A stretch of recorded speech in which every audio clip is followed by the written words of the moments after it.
कहते हैं कि अगर इरादे मजबूत हो तो हालात कितने भी कठिन क्यों ना हो, मंजिल तक पहुंचने से कोई नहीं रोक सकता। सागर जिले की रश्मि रावत इसकी जीवंत मिसाल है। होटल द ग्रैंड पैलेस, शादी का परफेक्ट वेन्यू। यहाँ मिलती है आपको आपके बजट में ढेर सारी लग्जरी सुविधाएं, शानदार गार्डन, भव्य हॉल, वाटरप्रूफ डोम, फ्लावर डेकोरेशन। पन्ना जिले में जन्मी रश्मि की शादी साल 2004 में राहतगढ़ निवासी श्री राम रावत से हुई। शादी के बाद जब उन्होंने पढ़ाई और नौकरी की इच्छा जताई तो शुरुआत में उन्हें कई बाधाओं का सामना करना पड़ा, लेकिन उन्होंने हार नहीं मानी।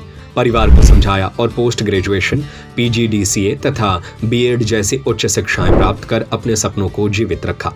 जीवन की असली परीक्षा तब शुरू हुई जब साल 2009-10 में उनके ससुर का निधन हो गया। परिवार आर्थिक और मानसिक संकट से गुजरने लगा। रश्मि और उनके पति दोनों ही बीमारियों और तनाव से जूझ रहे थे। ऐसे में कठिन समय में अधिकांश लोग टूट जाते हैं, लेकिन रश्मि ने खुद को संभाला। उन्होंने एक निजी कॉलेज में अध्यापन कार्य शुरू किया और साथ ही पुलिस भर्ती की तैयारी में जुट गईं। उनकी मेहनत रंग लाई और साल 2014 में शादी के पूरे 10 साल बाद उन्होंने पहले ही प्रयास में सूबेदार स्टेनो पद पर चयनित होकर यह साबित कर दिया कि सपनों का कोई उम्र नहीं होती। पुलिस प्रशिक्षण के दौरान उन्होंने योग और रनिंग को अपनी दिनचर्या का हिस्सा बनाया। यही अनुशासन आगे चलकर उनकी नई पहचान बना। साल 2023 में उन्होंने जिम ज्वाइन किया और पावर लिफ्टिंग की दुनिया में कदम रखा। पहले ही ओपन टूर्नामेंट में गोल्ड मेडल जीतकर उन्होंने अपनी प्रतिभा का लोहा मनवाया। बेटी की पढ़ाई के लिए 2 साल का विराम लेने के बाद भी उनका जुनून कम नहीं हुआ। मात्र 3 महीने की तैयारी में उन्होंने Madhya Pradesh power lifting championship की 57 किलोग्राम वर्ग में 180 किलोग्राम वजन उठाकर स्वर्ण पदक जीत लिया। रश्मि रावत की कहानी हर उस महिला के लिए प्रेरणा है जो जिम्मेदारियों के बीच अपने सपनों को कहीं खो चुकी है। उनका संदेश साफ है, संघर्ष चाहे कितना भी बड़ा हो, अगर आत्मविश्वास और मेहनत साथ हो तो सफलता एक दिन आपके कदम जरूर चूमती है। जैसे मैंने पावर लिफ्टिंग की जो शुरुआत की तो वो तो लगभग वही कोरोना के बाद 22 समझ लीजिए कि 22-23 में, क्योंकि मैं जिम करती थी और जिम में ये सब मतलब एक्टिविटी कॉमन सी एक्टिविटी है। तो उसी को मुझे पता चला जिम के दौरान कि पावर लिफ्टिंग जैसा कोई ओलंपिक होता है, मतलब ये ओपन कंपटीशन होता है। तो मैंने भाग लिया और मेरी स्ट्रेंथ अच्छी थी क्योंकि मैं पुलिस डिपार्टमेंट में जैसे एक स्ट्रॉन्ग डिपार्टमेंट से हूँ। तो ट्रेनिंग के दौरान, इन सब चीज़ों के दौरान मेरी फिजिक बहुत अच्छी हो गई थी। तो इसमें मैंने पार्टिसिपेट किया और मुझे उसका बेनिफिट भी मिला।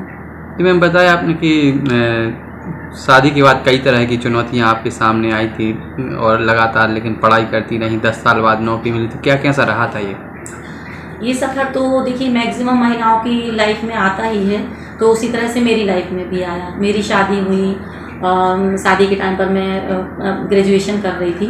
उसके बाद मैं फैमिली में फंस गई, पढ़ाई वढ़ाई का मौका नहीं मिला। जॉब के लिए भी, क्योंकि घर में सब संपन्नता थी, तो जॉब के लिए भी कहा गया कि ज़रूरत नहीं है जॉब करने की, क्योंकि घर में हम संपन्न हैं तो ज़रूरत नहीं है। तो मैंने भी मान लिया कि ठीक है, नौकरी करने से कौन सा कोई ऐसा वो रहता है। मेरी माँ भी सर्विस में थी, तो मैं देखती थी कि कितनी परेशान होती हैं वो, जॉब भी देखो घर भी देखो। तो मुझे बहुत ज़्यादा ऐसा इंटरेस्ट नहीं था कि हाँ जॉब करने को पड़े मुझे, लेकिन फिर भी मुझे ये लगता था कि मेरी पढ़ाई तो मेरी पता नहीं कैसी स्थिति लाइफ में बन जाए। तो उसके लिए मतलब मैंने पहले से सोच के रखा कि हो सकता कभी कोई विपरीत परिस्थिति आ जाए तो मुझे पढ़ना तो चाहिए। मेरी ग्रेजुएशन भी ठीक से कंप्लीट नहीं थी जब मेरी शादी हुई थी। तो मैंने किसी तरह से फैमिली में रिक्वेस्ट किया कि मुझे आप नौकरी मत करने देना, लेकिन मुझे पढ़ाई कर लेने दीजिए और मैं पढ़ाई के लिए अपना बेस्ट दूँगी। आपके घर में किसी भी प्रकार की कोई समस्या नहीं होगी, फैमिली बच्चे भी मैं अच्छे से देख लूँगी और पढ़ाई भी कर लूँगी। 1 साल मुझे मौका दीजिए। और मुझे फैमिली में मुझे मौका दिया गया और मैंने अपना बेस्ट दिया। छोटे छोटे बच्चे थे मेरे, तो मैंने उसी टाइम पे बच्चों को भी मतलब संभाला। जब वो सो जाते थे तब मैंने अपनी पढ़ाई कंप्लीट की। मैं खाना बना रही हूँ, किताब सामने रख के मैंने पढ़ाई की। इस तरह से मेरा थोड़ा सा था उस टाइम पे, लेकिन फिर भी मैंने अपना बेस्ट दिया। और जब उनको लगा कि ये अच्छे से सब कर रही है तो मुझे आगे भी चांस दिया। उन्होंने मुझे पोस्ट ग्रेजुएशन कराया, B.Ed कराया, PGDCA कराया। ये सारी ग्रेजुएशन मैंने पढ़ाई अपनी कंप्लीट की टाइम पर।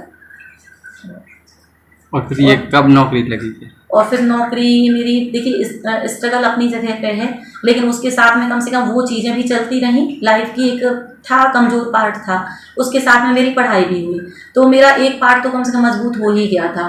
फिर एक स्थिति ऐसी आई कि मतलब मेरे फादर इन लॉ का देहांत हो गया और उस टाइम पर हम लोग बहुत ज़्यादा लड़खड़ा गए थे।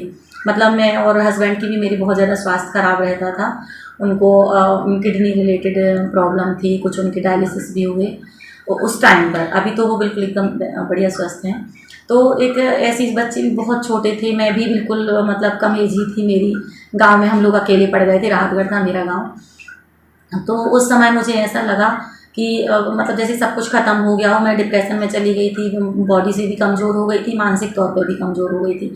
तब जो कुछ अपने लोग थे हमारे, कुछ घर परिवार के, कुछ समाज के, तो उन लोगों ने आगे आकर हम लोगों को समझाया कि आप लोग मतलब कुछ गवर्नमेंट उसकी तैयारी करो, एग्ज़ाम की तैयारी करो, वो करो। तो उस टाइम पर फिर एक वैकेंसी खाली थी वहीं पर कॉलेज में, तो मैंने गेस्ट फैकल्टी में 1 साल 2 साल वहाँ पर काम किया। बाकायदे वहाँ पर क्योंकि पर्दा चलता है तो मुझे सिर ढक के जाना पड़ता था बच्चों को पढ़ाने के लिए। जाती थी, मैंने बिल्कुल मर्यादाओं को ध्यान में रखते हुए ही अपना काम आगे किया। और फिर 2012 में नोटिफिकेशन जारी हुआ, तो कॉलेज के सभी लोग जो फैकल्टी थी वो फॉर्म भर रहे थे। तो मुझे तो ज़्यादा अंदाज़ा था नहीं इन सब चीज़ों का, तो मैंने भी फॉर्म भर दिया। मैंने कहा चलो ठीक है, मेरा भी फॉर्म आप ही लोग भर देना। पैसे उनको दे दिया और उन्होंने फॉर्म मेरा भरवा दिया। तो सबने एग्ज़ाम दिया और लक मेरा इतना अच्छा था क्योंकि मेरी पढ़ाई उस टाइम पे बिल्कुल रनिंग में चल रही थी। मैंने मतलब शादी के 8-9 साल तक अपनी पढ़ाई को छोड़ा नहीं था। ग्रेजुएशन किया, पोस्ट ग्रेजुएशन किया, बीएड किया, PGDCA किया। मैंने कुछ बच्चों को कोचिंग भी दिया, कॉलेज में भी पढ़ाया। तो मेरा जो नॉलेज था वो अच्छा हो गया था, स्ट्रॉन्ग था, सब्जेक्ट में पकड़ अच्छी थी। तो मैं अच्छे नंबर आए, मैं पास हो गई और मतलब मेरा जॉब मुझे मिल गई। 2013 में मैंने फर्स्ट जॉब ज्वाइन कर ली। ये परिवार हो गया, नौकरी हो गया, फिर खुद की फिजिकल एक्टिविटी, तो इनमें किस तरह से सामंजस्य बनाए?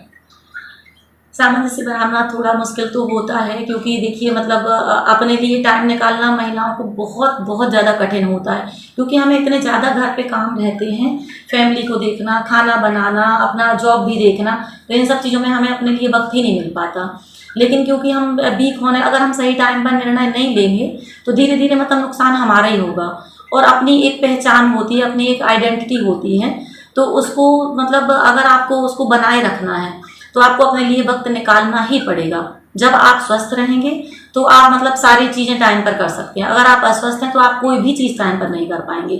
तो इन सब चीज़ों के लिए बच्चों को, फैमिली को और सारे नौकरी को देखने के लिए मुझे मतलब खुद को भी स्ट्रॉन्ग करना था। उसके लिए मुझे कुछ ऑफिसर्स का, अपने जो मैं जैसे जॉब में हूँ यहाँ पर पुलिस ऑफिसर्स आते हैं, अधिकारी वगैरह थे, तो वो भी बीच बीच में मुझे सपोर्ट करते थे। वो भी यहाँ पर क्योंकि फिजिकल एक्टिविटी होती रहती हैं तो उससे मुझे थोड़ा सा एक इंटरेस्ट हुआ और मुझे करने का मौका भी मिला। तो इस तरह से मैंने फिजिकल एक्टिविटी को मतलब ध्यान में दिया और पूरा किया। होटल द ग्रैंड पैलेस, शादी का परफेक्ट वेन्यू। यहाँ मिलती है आपको आपके बजट में ढेर सारी लग्जरी सुविधाएं, शानदार गार्डन, भव्य हॉल, वाटरप्रूफ डोम, फ्लावर डेकोरेशन, हर मोमेंट को बनाए खास, ring ceremony, birthday party, kitty party, चाहे कैटरिंग आपकी हो या होटल की, जैसा आप चाहे, स्वाद और सर्विस दोनों में कोई समझौता नहीं। तो फिर सोचिए मत, अपनी शादी या किसी भी खास मौके पर दीजिए एक ग्रैंड टच। स्थान भोपाल रोड, सागर।